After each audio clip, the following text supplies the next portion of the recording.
500 ગ્રામ લોટ છે તો આપણે 300 ગ્રામ જેટલું ઘી લેવાનું, ચોખ્ખું ઘી. તેને ગરમ થવા દેવાનું.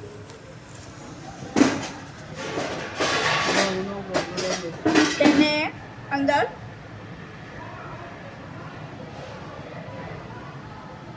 ઘઉંનો કકરો લોટ લેવાનો.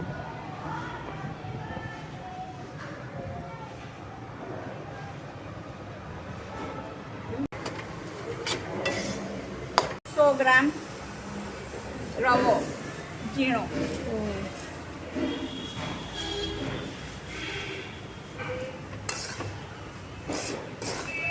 હજુ આને હલાવતા રહેવાનું અને ધીરા તાપે બિલકુલ જ્યાં લગીન લોટમાં જાલી ના પડે ત્યાં લગીન એને હલાવતા રહેવાનું. લોટમાં જાલી પડે ત્યારે સમજવાનું કે આ શેકાઈ ગયું.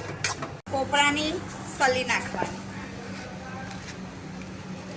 જે છીણેલું કોપરું આવે ને તે નાખવાનું. ત્યારબાદ એલચીનો ભૂકો,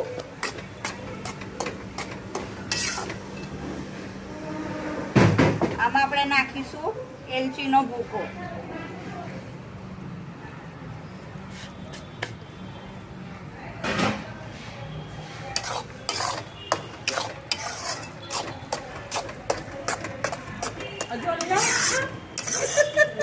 મેં તો શેકવાનું શેકાવા પણ.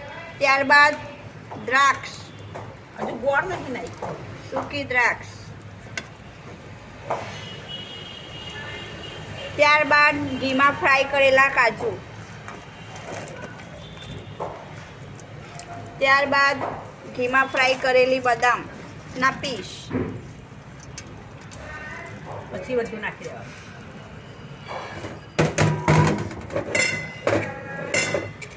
ઘીમાં ફ્રાય કરેલું ખજૂર.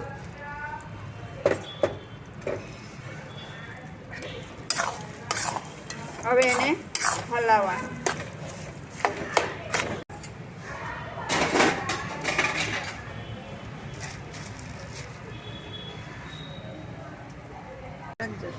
નાની જાય છૂટી. ઉપર થોડુંક દૂધ નાખી દેવાનું.